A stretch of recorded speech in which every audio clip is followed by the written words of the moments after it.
Hey everyone, hope you guys are having a good evening tonight. Um, I'm going to just tell you right now, we're going to skip over promotions and things like that. I will say um, that tonight's topic is going to be a little bit of a tough one. I'm just going to say that it is a trigger warning involving CSA.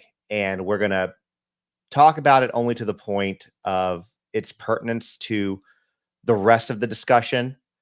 Um, but you need to be advised that that's something that we're going to talk about. I know that can be triggering for people, but the person I have on tonight, her name is Jordan. You might know her from TikTok. She's got a fairly large account, 100,000 people are right at it roughly. Um, and I'm not going to share the bulk of her story. I'll let her share it because she's much better at it than I would be. And so, without further ado, let me bring Jordan on. Hey, how are you doing tonight? I'm good. How are you? Good. I'm so glad that we were finally able to make this work. We have been trying for the last few weeks to nail down a time between her schedule and my schedule, and that's why this is kind of a little impromptu this evening. We weren't sure if we were going to be able to make it, but I appreciate you coming on. I appreciate you sharing your story. I know this is a tough story for a parent to share, to go through. So I will let you just kind of I'll just shut up and let you introduce yourself and kind of share why we're here. Okay. Thank you so much for having me. My name is Jordan. My TikTok account is Jordan B. Steve. My ex was arrested by the FBI on August 21st, 2023 for the manufacture, distribution, and possession of CSAM, and that's child sexual abuse material. Um, our 3-year-old daughter was the main victim in his case.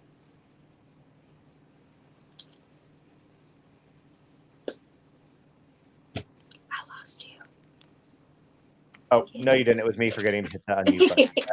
No worries. So that's the gist of the story, and I know the rest of it you told me is that when the FBI showed up, he ran, and obviously they caught up with him. Yeah. So they called me when I was at work to let me know they were at my house executing a search warrant. He was at home with our daughter at the time. And when I arrived, 2 agents met me out front of my car saying, lock your door, lock your door. And I was super confused. I locked my door and they told me that Ty had, took off. How long did it take him to catch up with him out of curiosity? I didn't ask you that. Was it like a matter of minutes, hours, or days? No, it was only I think a little over an hour, maybe 2 hours. All right. And people are asking for you. They didn't catch it. If you want to, while we're talking, I don't know if you can see the comments on the side, but if you want to type or you can tell me your TikTok in the chat. Yeah. I'm going to follow, and then I can put it up on the screen shortly when I have it Yeah. too. But yeah. So obviously you had no idea that this was going on. No. And obviously you were surprised by them showing up. I'm quite sure that was beyond a shock. And since then, how long ago was this? This was August 21st, 2023. So where are we now? About not quite 6 months. Well, no, a little bit more. No, wait. It's like 7, 8 months now. Yeah, 7. It all goes too fast. But and I know that it's been kind of a struggle with you because your daughter doesn't understand. She keeps asking where her dad is, and I know that that's got to be very challenging for you. I know also that means that you've now taken on the responsibility of both parents, both physically, emotionally, and financially. So I know that that's got to be a bit of a strain. It is. Plus a legal battle. Yeah, a legal battle. So yeah, he doesn't lose his rights automatically in North Carolina. There's a good chunk of states that will automatically take your rights. North Carolina is not one of them. So it's been challenging to kind of figure out how I'm supposed to go about it, especially since in the beginning it looked like, oh, he's going to be prosecuted state, and then it ended up he was federally indicted in March. So now it's even more of a struggle. It's not as simple as I can get an attorney and sue him because the feds won't bring him up for any type of civil suit. So I ended up figuring out an alternative way to do it, but it did take me a lot of time, a lot of research, and a lot of calls. I'm sure. So in case I didn't catch what she said, her partner committed an atrocious act against their child, and the state of North Carolina, she still has to fight for custody against him, despite the fact that he is in jail under a federal indictment. I'm guessing he was arrested first locally, and then they brought it in federal. I'm guessing because he was uploading images. You said I'm not. We're not even going to say where because we don't need people to go find them. But yeah, I know.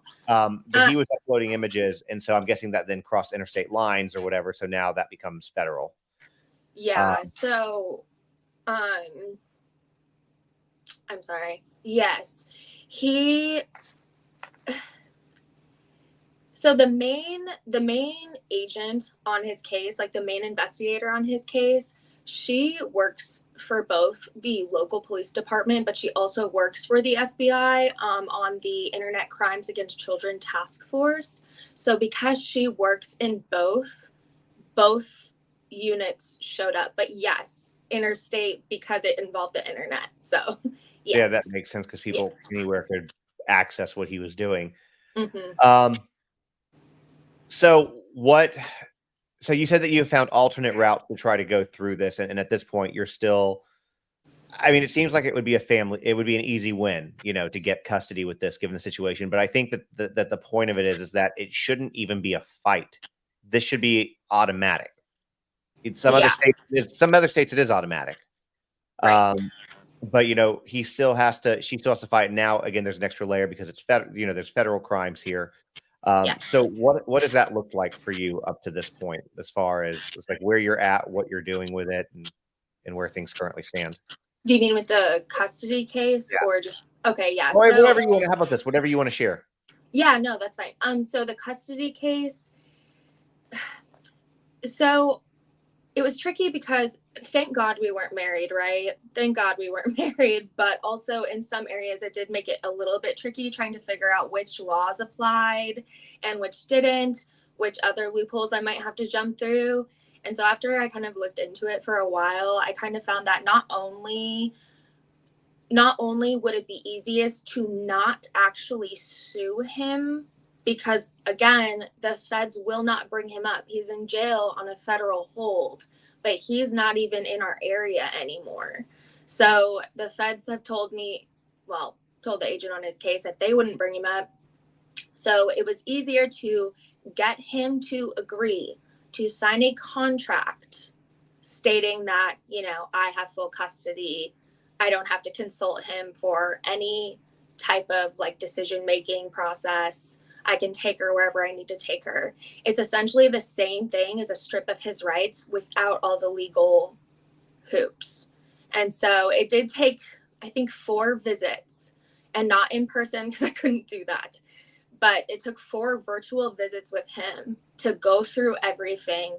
And I mean, it wasn't just that, we have a car together, we have joint debt, we have, what happens to my daughter in the event that I pass away. There were some real things we needed to figure out and kind of be on the same page about. And I felt like there was no other choice except for to go to him and just be like, listen, you did this. This is what now I'm dealing with. So I need you to throw me a bone here, do something to let me and our daughter win. And so he did end up agreeing, but yeah, it was not easy. Not easy. So is that a done deal now? You have sole custody. He's out of the picture. So I'm in the process. I actually have to call my attorney tomorrow morning. But he is going to be drafting up the contract, and then we just have to figure out how to get him in front of a notary, essentially. Gotcha. Are they? I don't even know. I know that because we just covered something similar, not this exact case, but something in Texas, and they send a JP over there, and you could possibly do it in front of them. But I'm guessing they don't. Where is he still in North Carolina, to your knowledge? He is in North Carolina. To be honest, I'm not even sure what jail he's at. Fine. He had reached out to me a couple times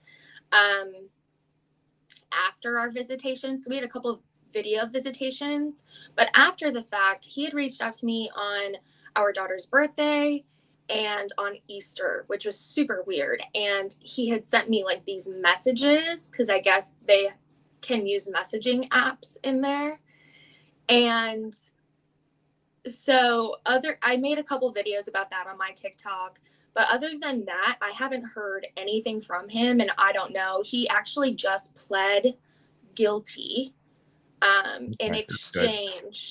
exchange for 15 to 50 years. So How old is he, out of curiosity? he's 30. So 15 years, he'd be 45, and 50, Yeah. obviously, he'd be, 80. 80. But he'll probably not get the 50, unfortunately, because I feel like women and children kind of get um, Yeah. get the shaft when it comes to this kind of stuff. They really They do. because I met you through Charlotte's parents. We had them yesterday, and Yes. even in that case, fortunately he's older with health problems, but even then that was a plea deal that they took, and he pled guilty, but it was this deal. Although I can say with what he's done, and I said the same thing to Trish yesterday, that he's not going to have a fun time in prison. The one thing that all the gangs can agree upon is that that's just not okay, and they'll take whatever opportunity they get, and I think that they should. Why? Out of curiosity, I don't think I want to know the answer, but I'm going to ask you anyways. How the hell did he have the audacity to call or like leak out on your birthday and Easter? Like, what was his why? What could he I have asked. possibly had to say? I asked. It was really just so this was prior to him taking the plea, and I really think it's important to notate that even in the visits I had with him, the virtual visits, which by the way, the lead agent on his case watching all of those, she knew we would talk about it, like we were very much in like she was in the loop on what I was trying to do, which helped me out a lot. But through all of those visits, he still tried to keep some degree of like innocence. He tried to, and it wasn't like I didn't do it. It was like they're making it worse than what it actually No, was. it's actually worse. It's actually Yeah. terrible, and you made it worse. But yeah, okay. Yeah. And so I Change your think that number so he doesn't have it. so I think at the time when he kind of sent the messages like on her birthday and on Easter, I think he was still kind of clinging on to that like shred of like, oh, maybe I can loop her and like turn her onto my side or whatever. He was desperate to keep me on his side, which never happened. It didn't happen from day one. No. But I think he was desperate to have someone, I don't know, manipulate somebody. And so I think he sent those messages as kind of like an extra layer of like, look how much I care about you. Look how much I care about her. I could never do the things that they're saying I did as bad as I did them because look at how much I love you guys. It's just classic manipulator bullshit. I'm not going to go down the path on that one, but it's just, Yeah. it trying to put a level of degree on what he did is just mind-boggling. It wasn't that bad. Okay. Yeah. Okay. And I should have started this at the beginning too. Let me ask you the most important question. How's she doing? She is okay. She's in therapy. She's been in trauma therapy with this current therapist since, well, it's play therapy. So really directed towards kids her age. And she's been It's hard to find that. It's so hard to find. You have no idea. My advocates were like, how did you do it? Yeah. We've It's actually that been hard looking to find. for our daughter for just real quick side. My daughter was Yeah. born at 29 weeks. So the first thing that she knew was pain, like everything. And so we know that that's somewhere in there because, she had like the IVs in her head and they worked her up her neck like 4 times. And it was just 43 days in the NICU. We couldn't touch her. I think my wife had to wait 8 days. I had to wait like 13 or 14 days. So the first touches she felt weren't even, so we know that that's somewhere in there. So my wife's like, I'd really like to get her, play therapy, but it's impossible. It's so hard to find. It's so hard. And that is so difficult as a parent to just know. And they really do. They carry that with them. and not necessarily in ways they can remember, but it definitely comes out through their play. The play is so healing for them. And so that's been my number one priority for my daughter. But the next is that my daughter has always kind of struggled with eating. She's always been an extremely picky eater. I know that feeling. But since her dad was arrested, the food she eats are like, I think she eats like 2 foods. That's it. And I've had to like supplement with like Pediasure, things like that to make sure she's getting in nutrients. But it's like an extreme pickiness that is just, it's taking over both of our lives. And so I recently implemented as well a feeding therapist. So she now sees an occupational therapist as well. No, We had that for a long time because as soon as she left the NICU, she got suck, swallow, breathe, and we had like 3 911 calls, readmissions to Vanderbilt, feeding tube, the whole. So yeah, it's I don't so envy you. hard. No, I don't envy you. Yeah. So, well, I'm glad that overall for what it is, she's doing. How are you doing? You can be honest. It's okay. If you want. I don't know how honest I want to be.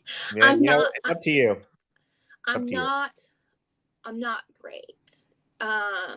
Every day is really hard. Right now my daughter's sick, for example, and it feels like I just fought a war today. And it's kind of like that every day. And I think just our livelihoods constantly hanging in the balance, it makes it even harder. It makes the typical hard days 20 times harder because I just don't know, when am I going to be able to go back to work soon? Am I going to be able to pay rent this month? Am I going to be able to do, like, there's so many factors that play into how I'm doing. And honestly, it's at any given moment. But sometimes ask me on a day where she's not sick, and then my answer might be slightly more optimistic. But it's been a tough time, and she's really gained a lot of language surrounding him, which is great. She needs that language, and she needs to be able to express how she feels. But as a mother, it's so hard to hear it. It's so painful to hear, just that also she misses her dad. She doesn't understand what happened. And so, she told me the other night she misses her dad. And yeah, it's really tough. Well, I'm going to say this. I'll send it to you. You can just message me an address to send it. But I wrote a book called Boundaries that was really made for, 26% of millennials and Gen Z are no contact with a parent. And so it was really written from the standpoint primarily of how do you explain to your kid why you're no contact with certain family members, and it talks about grandparents. Because I've been no contact with my mom for 5 years. I'm very, very limited contact with my dad, but you could change the verbiage as you read it. It's a way that you can kind of explain that doesn't vilify them. I saw it. Did you post it? You posted something. Did you post something about it today? I post about it all the time, so maybe, but this is okay. I think I just saw, and I was like, I need to have him send that to me. No, I'll send that to you, and I'll send you this one too, because obviously she was too young to know, but this teaches them that adults should never ask them to keep secrets. Yes. And I'm not doing a shameless plug, guys. I'm really going to send them to her. I sent them to I sent this one to Charlotte today, and I sent this one to Janae because Janae needs this one for her. Yeah. But this one's got a question at the end. So so it says on it that it was written for 4 to 8, just so you know. But that's what my publisher put on it. I really put it to go all the way up to tween, like a 11, 12-year-old, because you could have an age-appropriate conversation with your child as they go to, because obviously the conversation you're going to have with her at 3 or 4 or 5 is going to be different than what you'd have at 9, 10, or 11. So, so I will happily send you copies of those. I think it's wonderful that you did that. It's amazing. I did it. The first one I did because, partially selfish reason. I looked for a resource when my daughter asked me why she had never met my mom, and I asked my therapist. My therapist was like, "Yeah, I'd like that resource too." And then I asked a couple other therapists, and they were like, "Yeah, it didn't exist." So I wrote it. I'm not a therapist, but I had 3 different therapists look at it, make sure it was correct, like language wise That's and great. help. So for what that's worth. Yeah, looking forward to Yeah, reading it. yeah, I'll send you those. And if you want, if God, you don't put her name on here, but if you want to tell me her name, then I can, sign it to her as well. So, Yes, and yeah. So it's okay to not be okay, just so you know. I appreciate that. I try to tell myself that, but it's It's very easier said hard. than done. Yeah, it's kind of like with I think with Trish too. I think that, as a parent, a good parent, you're gonna beat yourself up. You're gonna say, why didn't I notice it sooner? Why didn't I realize this was happening? And it's not your fault, just like it's not her fault. You Thank you. know, people like that, uh, as you said, as you said it yourself, from where he's at, being caught literally with material, proving that it's him, he's still trying to gaslight it and manipulate Yeah, you into staying on the side. That is yeah. what they do. And a lot of times with predators, they're nice. It was like with Charlotte's situation, she thought he was just a nice old man she was trying to help. It wasn't their fault. It Yeah, wasn't Charlotte's fault. It's not your fault. It's not your daughter's fault. It's yeah, his fault and only his fault. yeah. I agree. I So agree. Thank you. for what that's worth. So what first, before I ask you what you need, what else do you want to share in regard to this situation that I haven't asked, or laws, or how people, with the Um, situation? so I do want to share and quickly because I honestly just heard my daughter crying, but Of course. I'm sorry. So, but I do want to share really quick. North Carolina doesn't have resources. I have been fighting for my life on TikTok, and I've been so blessed by the community I've built thus far. But it shouldn't be necessary. That shouldn't be the step that somebody has to take in order to survive something like this happening. And North Carolina needs not only resources in general, but they need resources that are victim specific. Like Yeah. this resource is for victims and for victims only. A lot of their resources are a huge funnel back into social services. And if you're familiar with like the federal poverty limit, everybody, a good chunk of people don't qualify for that, for Yeah. that rate anymore. I certainly don't for a lot of it. And so it's hard to utilize any resources at all. Of course, not enough to survive, but just not at that specific cutoff rate. And so Oh, don't even get me started on all that. That's a different. yeah, they need victim specific resources. I shouldn't have had to do what I've had to do. I mean, there are tons more people like me. And in terms of like him, he again took a plea deal in exchange for 15 to 50 years. And his sentencing is September 11th. Are you going to go to the sentencing and I do don't know. a victim statement, or are you going to have a statement there ready to read? I've talked to her therapist and mine, and we don't really know if a victim impact statement is really necessary at this juncture.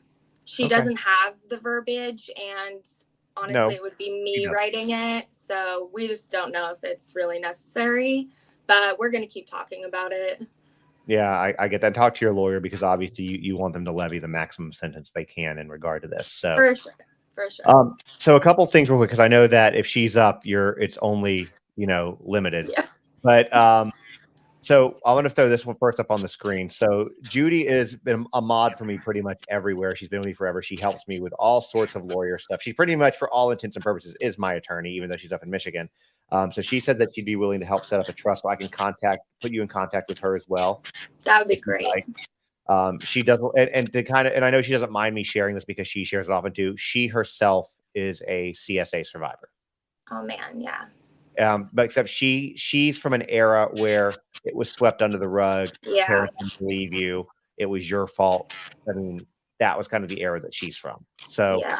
so that's it. The other thing is, obviously, I want you to say what you can do to help, but a lot of them are also asking things like this. Do you have a Cash App or a GoFundMe that you could share to help? Because look, I agree. I know that all of a sudden you had an income ripped away from you. You now have exorbitant legal costs that have gone with this, plus all the therapists, feeding therapists, play therapy, which is not cheap either, Yeah. assuming and I'm sure insurance covers some of it, but it's still expensive even with copay. Or maybe they Yeah. don't. Well, so my daughter is actually having a panic attack right now. Yeah. Speaking of trauma, I am so sorry. No, don't. Is it possible to text you my links? Yeah, if you can do that, I'm if you so do it while sorry, no, y'all. don't be sorry. She comes first, obviously. If you can do it, you can do it, and I can put it in the show notes for anybody who wants to help. Okay, great. And that's what we'll do. So as soon as you can get it, just send it over to me. But I understand. Well, thanks for coming on. We can definitely do a follow-up, and I'd like to do this on TikTok with you as well, because I think we'll get a much bigger audience if we set that up. Absolutely. Thank you so much for having me. I'll talk to you soon. Okay, bye-bye. Bye. All right, guys. So we will get her TikTok name. Let me see if I can do that while I'm on here real quick. I know I'm friends with her on TikTok. It's a horrible story, and this is why we've been struggling to do it, because between her kids and my kids, it's been, a little.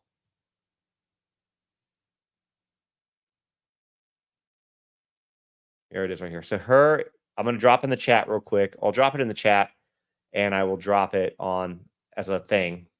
That is the TikTok name to follow, and let me put it up on the screen in case you're watching this later. If you'd like to follow her. Let me go and pop that up there. That would be it also.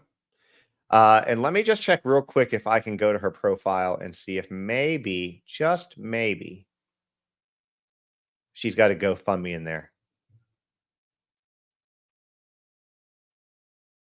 All right, there's actually a couple things I'm going to give you guys right now. So she's got a Venmo. I'm going to share all of these with y'all. Okay. So first, I'm going to put. One second. Yes, I accept. So her Venmo. Y'all, bear with me just 1 second. I don't sign off. I'm gonna get this for y'all right now.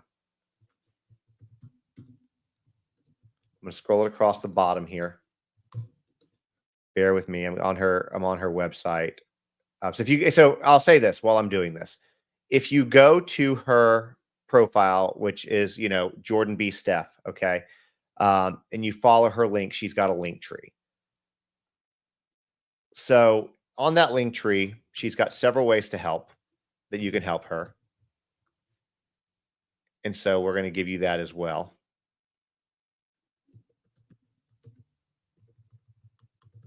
From Cash App to Venmo.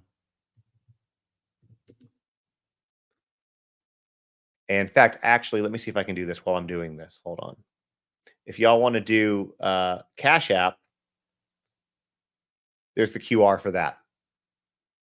If anybody wants to help her there. And then there's also, she's got bill pay on there and a GoFundMe. I'm going to say this. I'm going to put these two up here because basically GoFundMe takes 50%, and I would rather her get all of it. So if you want to, these are the ones right here that you need to do. And there's the thing. So if you guys want to help her buy her cup of coffee, pay her legal fees a little bit, help her with some of the bills, anything and everything helps. Again, she's a single mom, all of a sudden dealing with heavy trauma on herself, heavy trauma on her daughter, everything. This is a story that I'm happy and I'm glad that I can give her the platform, but I hate these stories. I hate doing them. The Cash App name is the same as people are asking. Everything is up here. Cash App is Jordan Miller. You can see on the banner, Venmo is at Jordan B. M. Stevenson. Cash App is Jordan B. Steph. So for anybody who wants to help on that. This is a heartbreaking story, and here's what I want to say. I didn't promote my books during this, but that type of story, and I know her daughter's too young, but that's why I wrote this book, is to give children a voice, to know when to speak up and know that they will be believed. So for anybody who does want to order this, you can get it in the TikTok shop or through my website, justinontiktok.com. Same with the other book I was talking about, Boundaries. But that's why I wrote them, because I want to give my daughter a better world. I don't want to be reporting on people's children like this, having these conversations. I want it to be better. And I think that part of it, is just making sure that children know, hey, you're going to be believed. Hey, you have a voice, and and I think that that's really important.